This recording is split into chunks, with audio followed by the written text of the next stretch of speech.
स्वागत है आपका एक बार फिर से। और समय आ गया शुभारंभ करने का यूनिट 5 का instrumental method of analysis chapter number 1 ion exchange chromatography. इस यूनिट में हमारे टोटल 3 चैप्टर्स हैं। पहला चैप्टर हमारा आयन एक्सचेंज क्रोमेटोग्राफी, दूसरा है हमारा एफिनिटी क्रोमेटोग्राफी और तीसरा है हमारा जेल क्रोमेटोग्राफी। तीनों चैप्टर हैं, बहुत छोटे छोटे चैप्टर्स हैं, लेकिन ये जो पहला चैप्टर है ना आयन एक्सचेंज क्रोमेटोग्राफी, तो अगर आप इसे खुद से पढ़ोगे नोट से तो ये आपको समझ में नहीं आने वाला। इसलिए इस वीडियो को जरूर देख लेना। और इस बात की बिल्कुल मैं आपको श्योर बोल रहा हूँ कि आपको वो चैप्टर समझ में नहीं आएगा, ये वाला चैप्टर, अगर आप खुद से पढ़ोगे बिना वीडियो देखे।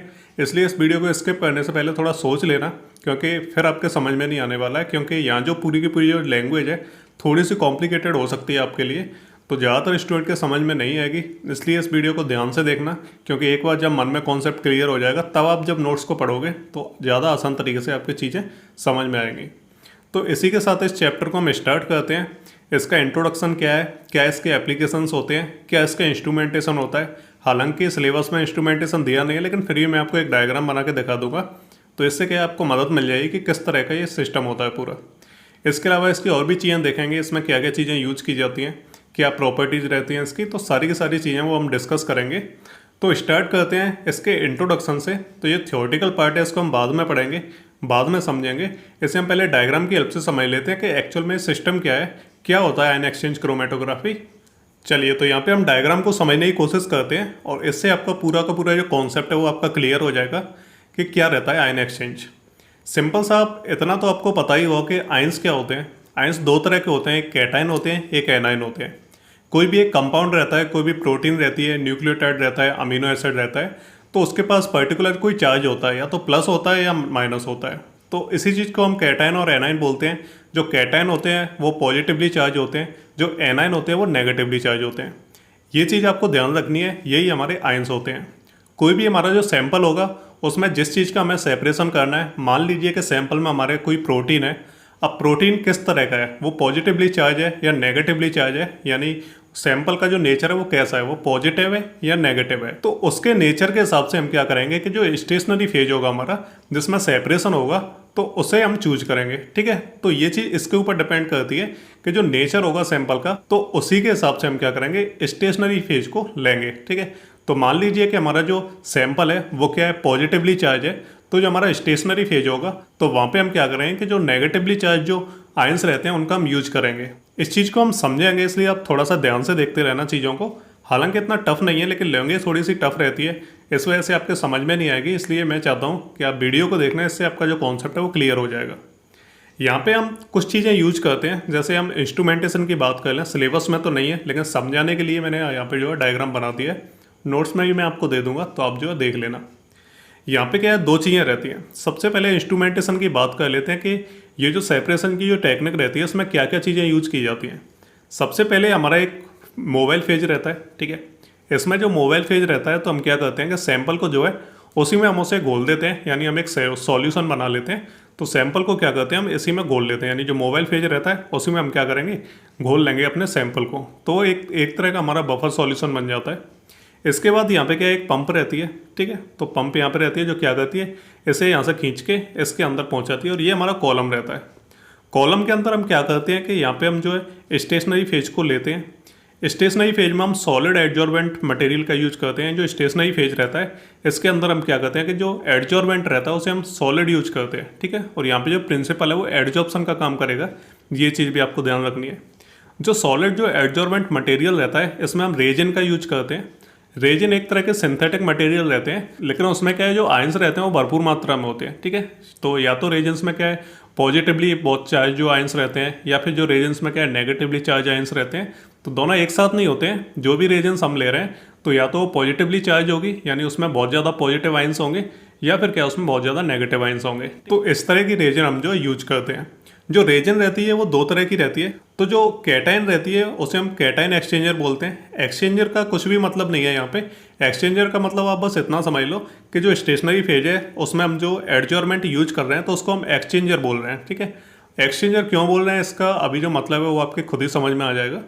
दूसरा रहता है एनायन एक्सचेंजर। ठीक है, अभी आपके इतने समझ में आ गया होगा। अभी हम इसे समझेंगे, इस कॉलम के अंदर ये चल क्या रहा है इसके बारे में भी हम बात करेंगे। अभी फिलहाल आप बस इतना समझ लो कि एक कॉलम होता है, उसके अंदर स्टेशनरी फेज होता है, स्टेशनरी फेज में हम सॉलिड एडजॉर्बेंट मटेरियल का यूज करते हैं, और रेजन होता है, जो हम एडजॉर्बेंट यूज कर रहे हैं वो रेजन होता है सॉलिड, ठीक है। और जो रेजन रहता है वो हमारा दो टाइप का रहता है, एक कैटायन एक्सचेंजर रहता है, एक एनायन एक्सचेंजर रहता है। इसके बारे में हम अभी और बात करेंगे। नेक्स्ट हमारा कॉलम के बाद जो नेक्स्ट हमारा आता है डिवाइस, वो हमारा डिटेक्टर रहता है, और फिर हमारा जो है रिकॉर्डर या कंप्यूटर जो भी स्क्रीन रहती है जहाँ पे जो ग्राफ है वो बन के आता है फाइनल जो सेपरेशन के बाद, तो वो चीज़ें रहती हैं। तो ये हमारा सिंपल सा एक बेसिक सा जो पूरा सिस्टम हो गया हमारा आयन एक्सचेंज क्रोमेटोग्राफी का। इतनी सारी चीज़ें उसमें प्रेजेंट रहती हैं। अब हम समझते हैं इसके अंदर का सिस्टम, क्योंकि जो मेन चीज़ है वो यहीं पे होने वाली है हमारी, इसलिए हम इसे समझ लेते हैं और थ्योरी को पढ़ते चलते हैं और साथ में जो है इसे भी हम समझते चलेंगे। तो शुरुआत इसके इंट्रोडक्शन से करेंगे। तो यहाँ पे जो आयन एक्सचेंज क्रोमेटोग्राफी रहती है, एक तरह की प्रोसेस रहती है, एक तरह की टेक्निक रहती है, जिसमें होता क्या है कि जो सैंपल रहता है, जो मिक्सचर रहता है, जो बफर सॉल्यूशन रहता है, जिसमें हमें क्या करना है कि जो हमने सैंपल लिया था उसे हमने क्या किया, किसी सॉल्वेंट में हमने उसे घोल लिया अच्छे तरीके से, एक सॉल्यूशन बना लिया। अब वो सॉल्यूशन को हम क्या करेंगे, कॉलम से होकर उसे पास कराएंगे, फिर जो है सेपरेशन वहाँ पे होगा। तो इसी तरह से एक तरह की ये प्रोसेस होती है जिसमें जो मिक्सचर रहता है हमारा, जिसमें क्या है सिमिलर चार्ज। सिमिलर चार्ज का मतलब होता है कि जो भी हमारा सैंपल है, सैंपल में अगर हम प्रोटीन का अगर सेपरेशन करना चाह रहे हैं, तो जो प्रोटीन है तो वो क्या है सिमिलर चार्ज होगी, या तो वो पॉजिटिवली चार्ज होगी या फिर वो नेगेटिवली चार्ज होगी। यानी दोनों तरह का चार्ज नहीं होगा सैंपल के अंदर, एक ही तरह का होगा, या तो पॉजिटिव होगा या नेगेटिव नेचर होगा पूरे सैंपल का।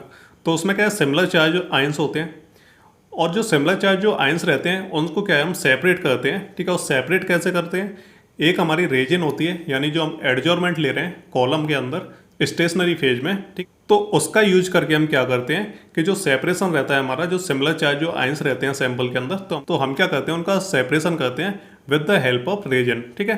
तो रेजिन क्या करती है, बेसिकली आयन को एक्सचेंज करती है। ऐसे हम और समझेंगे, अभी पहले थ्योरी पढ़ लेते हैं, इंट्रोडक्शन देख लेते हैं। और ये रेजिन क्या करती है कि ये करती है आयन एक्सचेंज, ठीक है। यानी रेजिन के पास जो आयंस होंगे वो क्या करेगी, सैंपल के साथ एक्सचेंज कर लेगी। यानी जो प्रोटीन होगी जो पॉजिटिवली चार्ज होगी, अगर वो पॉजिटिवली चार्ज है तो जो रेजिन होगा हमारा वो नेगेटिवली चार्ज होगा। तो जो पॉजिटिव है वो नेगेटिव वाले को दे देगा, नेगेटिव वाला पॉजिटिव को दे देगा। इस तरह से क्या होगा, उनके बीच में बाइंडिंग बन जाएगी, ठीक है। यानी एक दूसरे के साथ वो आयन को एक्सचेंज कर लेंगे और उसके साथ क्या है एक दूसरे के साथ चिपक जाएंगे आपस में। जैसे आपने मैग्नेट देखी है ना, उसके जो सेम जो पोल होते हैं उनको हम मिलाते हैं आपस में, तो एक दूसरे को रिपेल करते हैं, दूर करते हैं, वो है ना, चिपकते नहीं है। लेकिन जब हम अपोजिट जो पोल होते हैं उनको जब पास पास लाते हैं, ठीक है, तो क्या है आपस में चिपक जाते हैं। सेम वही प्रिंसिपल हमारा यहाँ पे काम करेगा। तो जो हमारे सैंपल का नेचर होगा, अगर वो पॉजिटिवली चार्ज है तो हम जो रेजन लेंगे वो नेगेटिवली चार्ज लेंगे, है ना। जिससे क्या होगा कि जो आयन है वो आपस में एक्सचेंज करेंगे, उससे क्या है वो आपस में चिपक जाएंगे, और इसकी वजह से क्या है सेपरेशन होगा। पूरे सिस्टम को हम समझेंगे अभी, इसलिए आप अभी इंट्रोडक्शन का पहला पॉइंट आप देख लो। सेकंड पॉइंट की हम बात करते हैं। तो ये जो मेथड है वो यूज़ किया जाता है काफ़ी सारे अलग अलग कामों के लिए। जैसे हमारे लार्ज प्रोटीन्स रहते हैं, स्मॉल न्यूक्लियोटाइड्स रहते हैं, अमीनो एसिड रहते हैं, तो अगर हम उनका सेपरेशन करना चाह रहे हैं, ठीक है, तो इसके लिए हम क्या है इस मेथड का यूज करते हैं।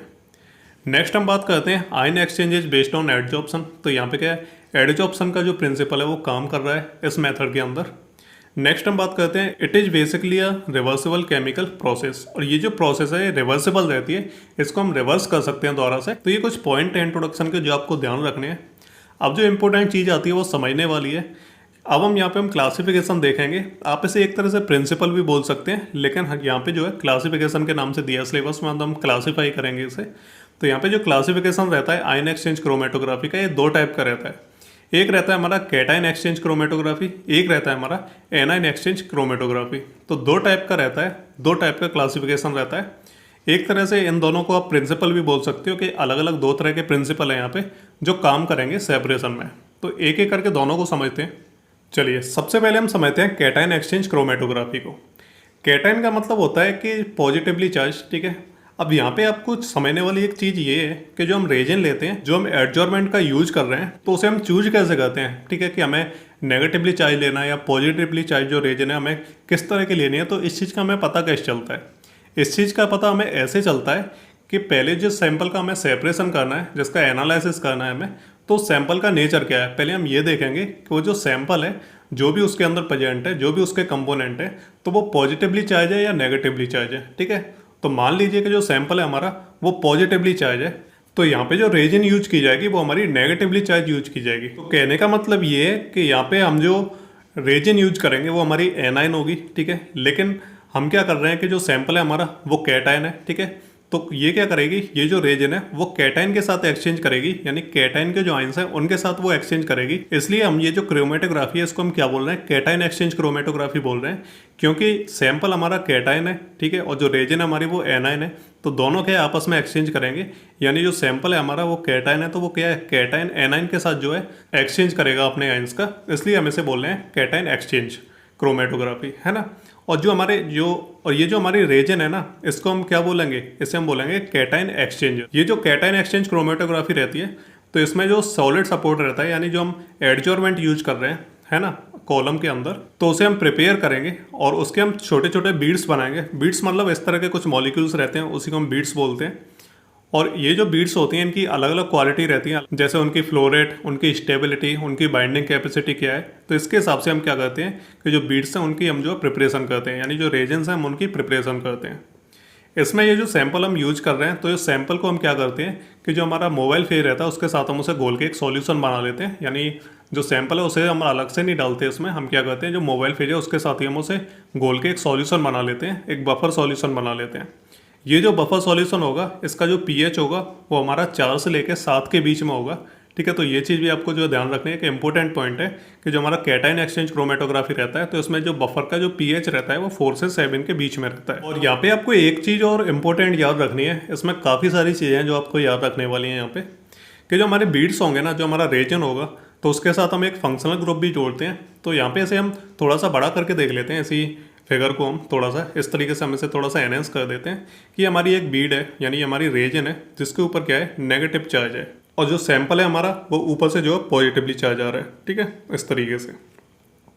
ये जो हमारी बीड होगी, यानी ये जो हमारे एक रेजन का एक जो भाग है, ठीक है, ये हमारा नेगेटिवली चार्ज होगा, ठीक है। और ये जो हमारा ऊपर से जो सैंपल आ रहा है ये हमारा पॉजिटिवली चार्ज होगा। अब इनके बीच में क्या है, आयन एक्सचेंज ऐसे नहीं होगा।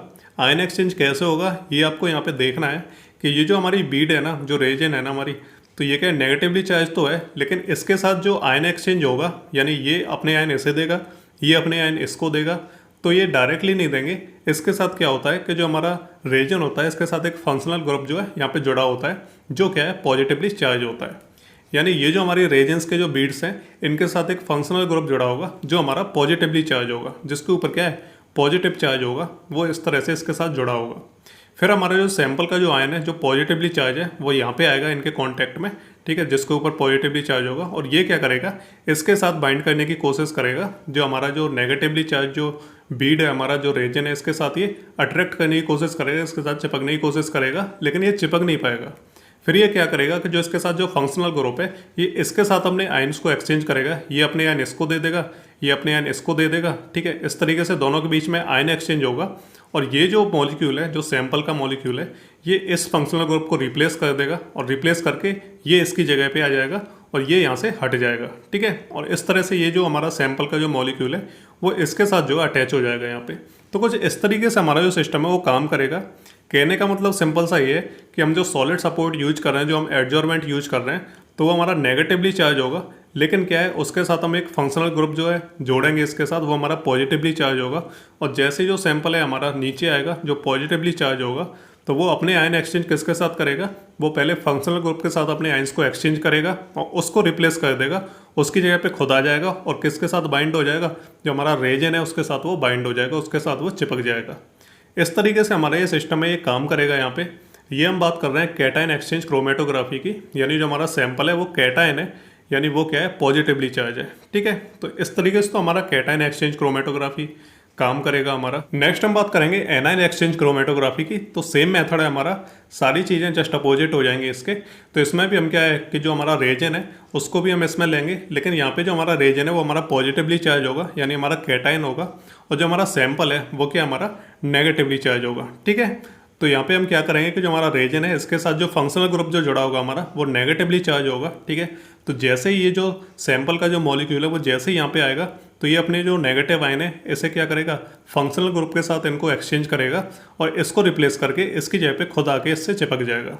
इस तरीके से हमारा एनाइन एक्सचेंज क्रोमेटोग्राफी जो है काम करता है। सेम सिस्टम रहेगा, दोनों का मैकेनिज्म जो है थोड़ा सा डिफरेंस है, दोनों का सेम रहेगा लगभग, ठीक है। और यहाँ पे जो बफर पीएच हम यूज कर रहे हैं तो उसका जो पीएच है, ठीक है, तो वो हमारा 7 से लेकर 10 के बीच में रहेगा, तभी ये जो है काम करेगा। इस तरीके से हमारे जो दो क्लासिफिकेशन है cation exchange chromatography, anion exchange chromatography. तो दोनों आपके समझ में आ गए होंगे। नहीं आया तो थोड़ा रिपीट करके दोबारा देख लेना, और फिर भी नहीं आया हो तो कमेंट करके पूछ लेना। नेक्स्ट यहाँ पे हम classification of ion exchange reagents की बात करेंगे कि जो हम स्टेशनरी फेज में जो हम सॉलिड ले रहे हैं, जो हम स्टेशनरी फेज में जो हम एडजॉर्बेंट यूज कर रहे हैं, तो हम उसमें रेजन का यूज कर रहे हैं। तो यहाँ पे हम रेजन का क्लासिफिकेशन देखें कि रेजन कितने टाइप की होती है और क्या क्या जो ऑप्शन रहते हैं, हम क्या क्या यूज कर सकते हैं रेजन में। तो पहले हम बात करेंगे अकॉर्डिंग टू केमिकल नेचर। तो केमिकल नेचर के अकॉर्डिंग जो है कितने टाइप की रेजन रहती है, तो इसके हम क्लासिफिकेशन देखते हैं। सबसे पहले रहते हैं हमारे स्ट्रॉन्ग कैटायन एक्सचेंज रेजन, दूसरे हमारे रहते हैं वीक कैटायन एक्सचेंज रेजन, फिर रहता है हमारे स्ट्रॉन्ग एनायन एक्सचेंज रेजन, और फिर रहते हैं हमारे वीक एनायन एक्सचेंज रेजन। ये हमारे केमिकल नेचर के ऊपर ये 4 तरह के होते हैं। यानी जो भी हम रेजन उसमें यूज करेंगे कॉलम के अंदर, ठीक है, तो उसमें स्ट्रॉन्ग और वीक दोनों चीज़, ठीक है। जो हमारे कैटायन होंगे वो स्ट्रॉन्ग भी होते हैं, वीक भी होते हैं, एनायन भी हमारे स्ट्रॉन्ग वाले भी होते हैं और वीक वाले भी होते हैं। तो ये सैंपल के ऊपर डिपेंड करता है कि सैंपल का नेचर कैसा है, उसी के हिसाब से हम जो सिलेक्शन है रेजन का वो हम करेंगे। तो पहले तो हमारे हो गए केमिकल नेचर के ऊपर। दूसरे हमारे होते हैं अकॉर्डिंग टू द सोर्स, ठीक है, कि हमें जो कहाँ से प्राप्त हुए हैं ये रेजन्स, हमें कहाँ से मिल रहे हैं, हम खुद बना रहे हैं या नेचर से मिल रहे हैं। तो सोर्स के ऊपर जो है डिपेंड करते हैं कि अगला जो क्लासिफिकेशन है वो कितने टाइप का होगा। पहले इसमें नेचुरल रहते हैं। नेचुरल इसमें थोड़े से ही होते हैं क्योंकि इन्हें हम जो सिंथेटिकली जो बनाते हैं तो नेचर से हमें कम ही मिलते हैं।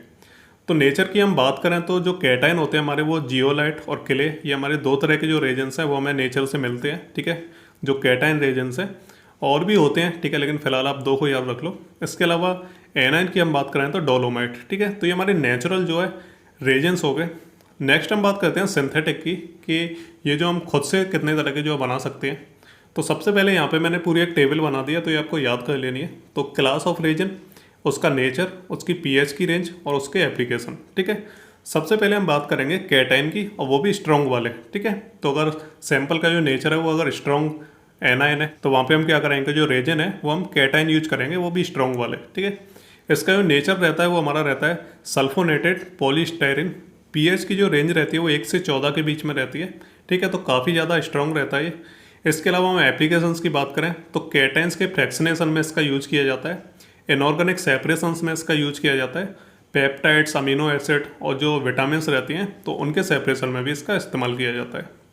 नेक्स्ट आते हैं हमारे कैटायन वीक वाले, ठीक है। तो जो सैंपल का जो नेचर है अगर वो वीक हुआ हमारा तो हम ये वाले कैटायन को यूज करेंगे, ठीक है। तो इसमें हमारा जो नेचर रहता है वो कार्बोक्सिलिक मीथा एक्राइलेट है ना, इसका जो पीएच रहता है वो 5 से 14 के बीच में रहता है। नेक्स्ट हम बात करते हैं एप्लीकेशन की, तो fractionation of cations, biochemical separations, इसके अलावा ऑर्गेनिक बेसेज, एंटीबायोटिक्स के सेपरेशन में इसका यूज किया जाता है। फिर आते हैं हमारे यहाँ पे एनाइन, वो भी स्ट्रॉन्ग वाले, ठीक है। तो जो हमारा सैंपल है अगर वो कैटायन है, ठीक है, और स्ट्रॉन्ग है नेचर में, तो हम जो एनाइन यूज करेंगे, जो रेजन होंगे वो हम एनाइन यूज करेंगे, वो भी स्ट्रॉन्ग वाले। इसका जो नेचर है वो हमारा रहता है क्वार्टनरी अमोनियम पॉलीस्टायरीन। पीएच हमारा 0 से 12 के बीच में रहता है। और एप्लीकेशंस की हम बात करें तो फ्रैक्शनेशन ऑफ एनाइंस, एल्कालॉइड्स, विटामिन्स के सेपरेशंस में, फैटी एसिड के सेपरेशंस में इसका यूज किया जाता है। एनाइंस फिर हमारे वीक वाले आते हैं, और इसका जो नेचर रहता है वो रहता है हमारा पॉलीअमाइन फिनॉल फॉर्मएल्डिहाइड। इसका जो पीएच रहता है 0 से 9 के बीच में रहता है। इसके अलावा जो एप्लीकेशंस की हम बात करें तो फ्रैक्शनेशन ऑफ एनाइनिक कॉम्प्लेक्स, ठीक है। तो ये हमारे एनाइनिक कंपाउंड रहते हैं कॉम्प्लेक्स वाले, तो उनके फ्रैक्शनेशन में इसका यूज़ किया जाता है। और जो एनाइंस रहते हैं हमारे अलग अलग वैलेंसी वाले, तो उनका भी जो है सेपरेशन में यूज़ किया जाता है। इसके अलावा विटामिन, अमीनो एसिड्स, ठीक है, तो इनके सेपरेशन में भी इसका इस्तेमाल किया जाता है। तो ये हमारे सारे के सारे जो है हमारे रेजेंस हो गए, ठीक है। तो हमने इन्हें जो क्लासीफाई कर लिया अलग अलग बेसिस पे। तो आप इन जो टेबल है इनको आप याद कर लेना, ज़्यादा कुछ नहीं है। एग्जाम में कभी कभार पूछा जाता है इसमें से एक आध क्वेश्चन, तो इसी तरह का जो पूछा जाता है। नेक्स्ट हम बात करते हैं कि functional group present in different regions. तो जैसा कि मैंने आपको बताया कि जो हमारा कॉलम रहता है उसमें हम जो रीजन लगाते हैं तो उसके साथ हम क्या करते हैं, फंक्शनल ग्रुप को जो अटैच करते हैं, ठीक है। तो जो सैंपल है हमारा अगर वो पॉजिटिवली चार्ज है तो जो रीजन है हम वो क्या लेंगे, नेगेटिवली चार्ज लेंगे। उसके साथ जो फंक्शनल ग्रुप होगा वो हम पॉजिटिवली चार्ज लेंगे।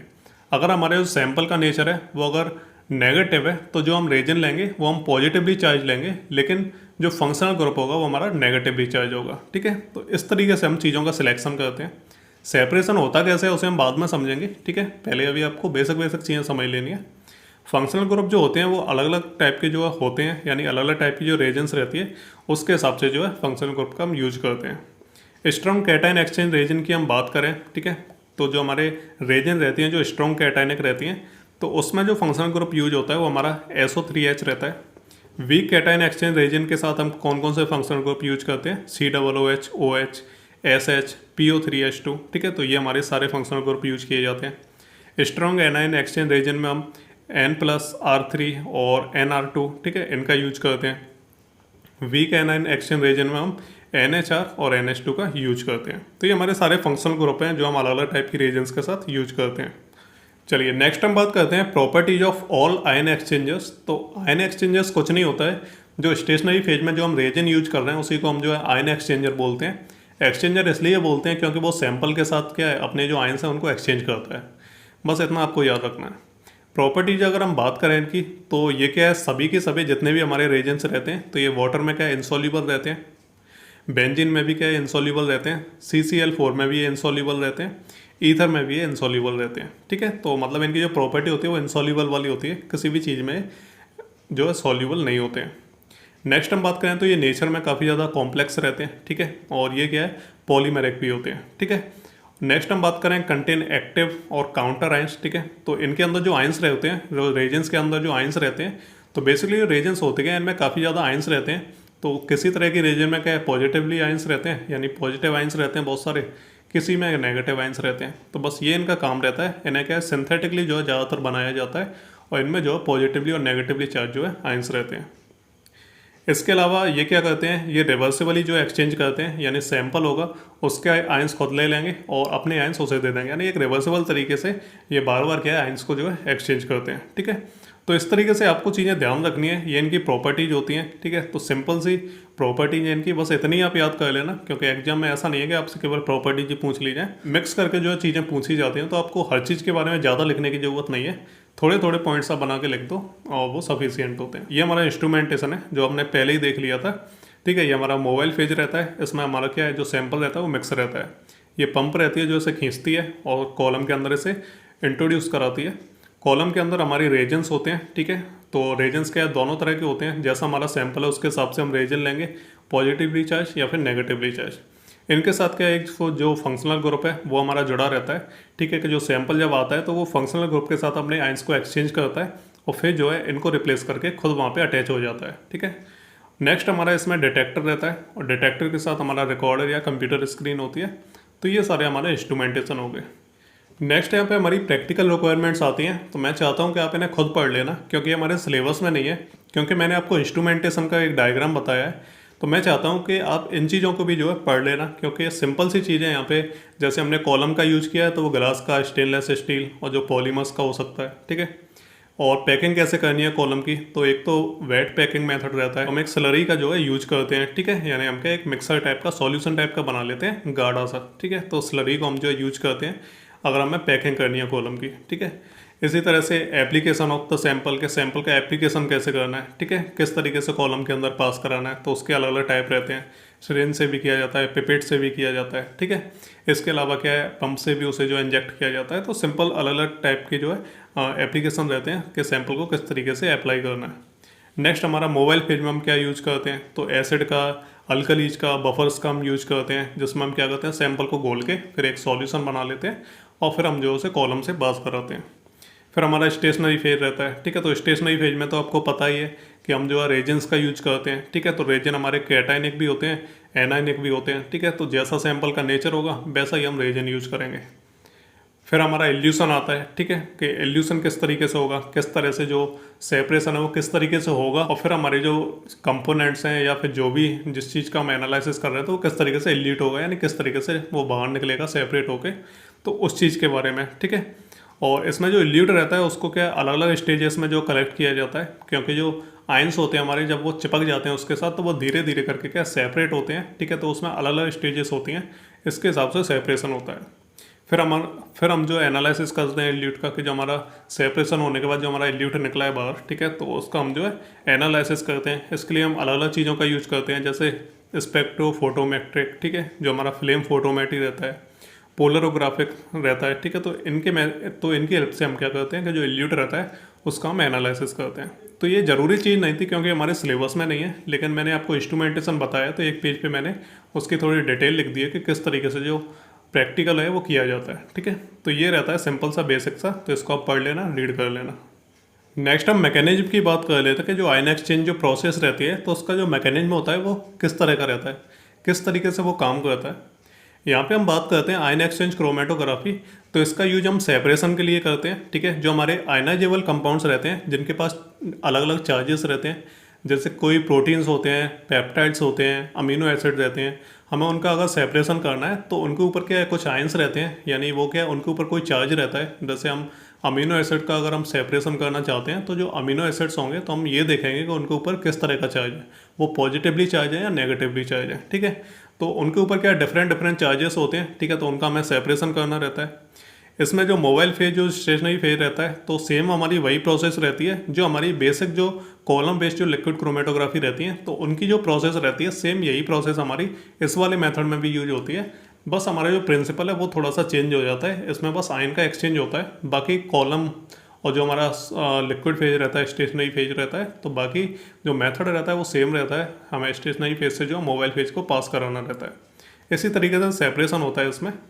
नेक्स्ट हम बात करते हैं कि जो मोबाइल फेज रहता है उसमें हम एक्वस बफर सिस्टम का यूज करते हैं। यानी हम क्या करते हैं, एक सॉल्वेंट के अंदर हम क्या करते हैं कि जो हमारा सैंपल है उसको हम घोल लेते हैं, उसके साथ हम उसे मिक्स कर लेते हैं और एक तरह का हम बफर सॉल्यूशन उसका बना लेते हैं। ठीक है, और फिर हमारा जो स्टेशनरी फेज रहता है तो वो हमारा इनर्ट ऑर्गेनिक मैट्रिक्स रहता है, यानी वो क्या रहता है, हमारा ऑर्गेनिक रहता है। ठीक, जैसे हम उसमें रेजिन का यूज कर रहे हैं। ठीक है, तो हमारा क्या रहता है, इनर्ट ऑर्गेनिक मैट्रिक्स रहता है, वो इनर्ट रहता है। ठीक है, वो क्या रिएक्शन नहीं करता है। ठीक है, तो ये चीज़ भी आपको ध्यान रखनी है। और दोनों क्या है, आपस में अपोजिटली चार्ज आयंस रहते हैं। यानी जो हम मोबाइल फेज यूज कर रहे हैं, यानी जो हम सैंपल यूज कर रहे हैं उसके ऊपर अलग चार्ज होगा, जो हम स्टेशनरी फेज यूज कर रहे हैं तो उसके ऊपर अलग चार्ज होगा। यानी दोनों के ऊपर क्या है, अलग अलग जो अपोजिटली चार्ज होंगे एक दूसरे के। यहाँ में एक और पॉइंट की बात कर लेते हैं कि जब उनके ऊपर अपोजिटली चार्ज होगा, यानी एक दूसरे के वो अपोजिट होंगे चार्ज के मामले में, जो सैंपल है हमारा और जो स्टेशनरी फेज है, जब वो एक दूसरे के अपोजिट होंगे तब उस केस में क्या होगा कि जो नेगेटिवली चार्ज जो एनालाइट, ठीक है, जो हमारा सैंपल है, अगर वो नेगेटिवली चार्ज हुआ तो वो क्या करेगा, जो एनायन एक्सचेंजर स्टेशनरी फेज है उसके साथ वो अटैच करेगा। ठीक है, और अगर हमारा पॉजिटिवली चार्ज, ठीक है, एनालाइट हुआ या जो सैंपल है अगर वो हमारा पॉजिटिवली चार्ज हुआ, ठीक है, तो वो किसके साथ अटैच होगा, वो हमारा कैटायन एक्सचेंजर स्टेशनरी फेज के साथ जो है अटैच होगा। ठीक है, तो यहाँ पे हम क्या समझ लेते हैं कि जो हमारा सैंपल है अगर वो नेगेटिवली चार्ज है, ठीक है, तो वो किसके साथ जाके अटैच होगा, जो हमारे पॉजिटिवली चार्ज जो स्टेशनरी फेज होगा। और अगर हमारा जो सैंपल है वो पॉजिटिवली चार्ज है तो हमारा किसके साथ अटैच होगा, नेगेटिवली चार्ज के साथ। ठीक है, तो ये चीज़ आपको जो है ध्यान रखनी है। कुछ चीज़ें हैं जो आपको जैसे ध्यान रखनी है कि इसको हम जो है कैटायन एक्सचेंजर बोलेंगे, क्योंकि ये हमारा क्या है, कैटायन के साथ जो अपने आयंस को एक्सचेंज कर रहा है। कैटायन मतलब जो हमारा सैंपल है वो कैटायन है। ठीक है, और जो हमारा स्टेशनरी फेज है वो एनायन है। ठीक है, तो हम इसे एनायन एक्सचेंजर नहीं बोलेंगे, हम इसे क्या बोलेंगे, कैटायन एक्सचेंजर, क्योंकि हमारा सैंपल है वो कैटायन है, उसके साथ अब जो है आयंस को एक्सचेंज कर रहा है। सेम इसी तरीके से जो हमारा नेगेटिवली चार्ज जो एनालाइट है वो हमारा एनायन है। ठीक है, और जो हमारा स्टेशनरी फेज है, जो हमारा रेजन है, वो हमारा कैटायन है। ठीक है, तो इसको हम क्या बोलेंगे, इसे हम एनायन एक्सचेंजर बोलेंगे, क्योंकि हमारा एनायन जो सैंपल है, ठीक है, तो उसके साथ ये क्या कर रहा है, आयंस को एक्सचेंज कर रहा है। तो ये कुछ चीज़ें हैं जो आपको ध्यान रखनी है, बेसिक बेसिक चीज़ें। चलिए अब यहाँ पे मैं आपको एक बढ़िया चीज़ समझा देता हूँ। इस डायग्राम से आप जो पूरा खेल समझ जाएंगे इस पूरे चैप्टर का। तो यहाँ पे क्या है, ये हमारा कॉलम है और इसमें जो हमारी रेजेंस हैं वो क्या है, पॉजिटिवली चार्ज है। ठीक है, जो हमारी बीट्स हैं वो हमारी पॉजिटिवली चार्ज है। ठीक है, और जो सैंपल होगा उसमें हमारे अलग अलग तरह के कंपोनेंट होंगे। तो हमने यहाँ पे क्या किया कि जो बीट्स हैं हमारे वो हमने पॉजिटिवली चार्ज ले लिए, और सैंपल को हम जैसे ही इंट्रोड्यूस करेंगे उसके ऊपर तो उसमें जो भी हमारे नेगेटिवली चार्ज जो आयंस होंगे या फिर जो भी हमारे नेगेटिवली चार्ज जो कंपोनेंट होंगे तो वो क्या करेंगे, इनके साथ जो है चिपक जाएंगे। तो पॉजिटिव और नेगेटिव आपस में मिलेंगे तो आपस में चिपक जाएंगे। ठीक है, आयन को एक्सचेंज करके। उसके बाद क्या होगा कि ये जो हमारे नेगेटिवली हैं वो तो इनके साथ चिपक गए, जो पॉजिटिवली चार्ज जो हमारे रेजेंस हैं उनके साथ। बाकी जो हमारे पॉजिटिवली चार्ज होंगे जो इनके साथ नहीं चिपके होंगे, ठीक है, तो वो क्या हमारे सेपरेट होकर नीचे निकल जाएंगे। और जैसे ही NaCl इसके साथ इंट्रोड्यूस होगा तो जो भी हमारे नेगेटिवली चार्ज जो इनके साथ चिपक रहे थे तो बाद में हमारे वो सेपरेट हो जाएंगे। तो यहाँ पर हमने क्या देखा कि जो हमने सैंपल ऊपर से डाला तो उसमें जो नेगेटिवली चार्ज जो हमारे आयंस थे या फिर जो भी हमारे कंपोनेंट थे तो वो तो हमारे पॉजिटिवली चार्ज रेजेंस के साथ चिपक गए, और बाकी जो हमारे पॉजिटिवली चार्ज जो हमारे कंपोनेंट थे सैंपल के अंदर तो वो हमारे सारे निकल गए। ठीक है, पॉजिटिवली चार्ज जो कंपोनेंट है वो इसलिए अलग हो जाते हैं क्योंकि पॉजिटिव एक दूसरे को रिपेल करते हैं, चिपकते नहीं हैं आपस में। ठीक है, और लेकिन जो अपोजिट चार्जेस रहते हैं नेगेटिव पॉजिटिव तो वो आपस में चिपक जाते हैं। तो इसी तरह से जो पॉजिटिवली चार्ज जो कंपोनेंट होंगे सैंपल के अंदर तो वो पहले निकल जाएंगे, पहले सेपरेट आउट हो जाएंगे। नेगेटिवली चार्ज उसके साथ चिपके रहेंगे, जो बीड्स होते हैं उनके साथ, उनको अलग करने के लिए हम NaCl ऊपर से डालेंगे तो फिर वो भी हमारे क्या निकल जाएंगे और सेपरेट हो जाएंगे। इस तरह से ये पूरा प्रोसीजर हमारा काम करता है। नेक्स्ट हम बात करते हैं factors affecting ion exchange separations. ठीक है, तो जो आयन एक्सचेंज सेपरेशन रहता है तो कौन कौन से ऐसे फैक्टर होते हैं जो उसे अफेक्ट करते हैं।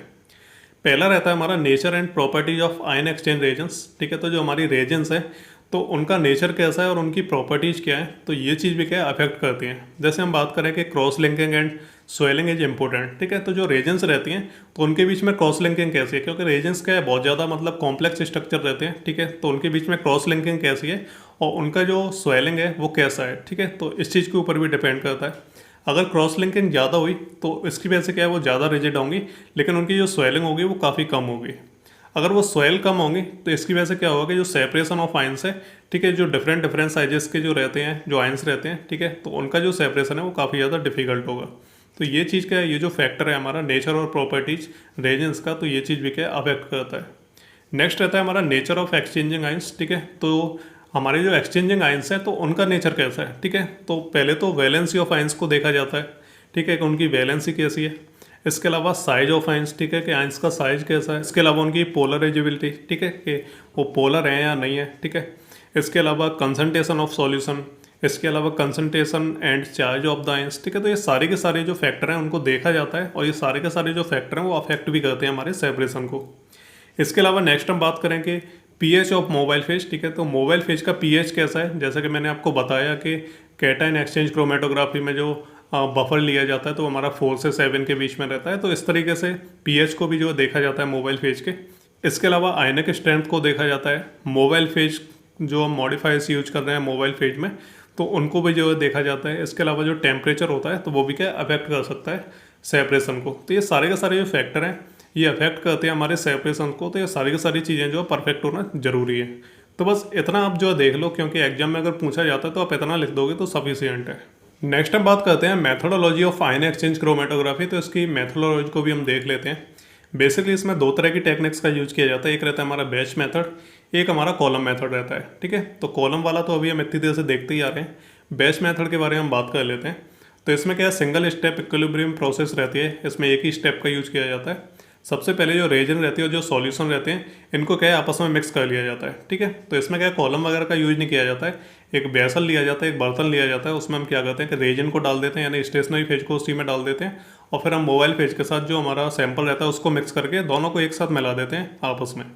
इसके बाद जो सॉल्यूशन रहता है उसको हम फिल्टर कर लेते हैं और फिल्टर करने के बाद उनके बीच में क्या है आयन का जो एक्सचेंज होता है वो शुरू हो जाता है। ये जो मेथड है ये इसका अलग ही काम रहता है। ये जो बेस मेथड रहता है तो इसका काम अलग है, बिल्कुल आप समझ जाएंगे जब मैं बताऊंगा आपको कि ये जो मेथड है इसे जो है सॉफ्टनिंग ऑफ वाटर में यूज़ किया जाता है। कई बार आप देखते हैं कि जो वाटर रहता है वो बहुत ज़्यादा हार्ड रहता है। ठीक है, कि जब एक ही जगह पे पानी चलता रहता है तो वहाँ पे क्या है एक सफ़ेद सफ़ेद सी एक लेयर बन जाती है, यानी ये वाटर की हार्डनेस होती है, जिसमें क्या है मैग्नीशियम और जो कैल्शियम रहता है वो यानी पानी के अंदर ज़्यादा प्रेजेंट होता है तो वाटर क्या है काफ़ी ज़्यादा हार्ड हो जाता है। ठीक है, तो इस चीज़ को दूर करने के लिए, ठीक है, इस परेशानी से दूर करने के लिए यानी पानी की हार्डनेस को दूर करने के लिए हम क्या करते हैं इस मेथड का यूज करते हैं, जिससे जो वाटर है हमारा वो सॉफ्ट हो जाता है। ठीक है, तो इसलिए इस मेथड का यूज किया जाता है बेस मेथड का। तो जैसे हम एग्जांपल की हम बात करें तो exchange of calcium and magnesium ions which causes hardness. ठीक है, तो जो वाटर में जो कैल्शियम और जो मैग्नीशियम की अगर मात्रा ज़्यादा होगी तो उसकी वजह से जो पानी होगा वो हमारा हार्ड हो जाएगा। हार्ड मतलब जमने का मतलब नहीं है, मैं ये नहीं बोल रहा कि पत्थर की तरह हार्ड हो जाएगा।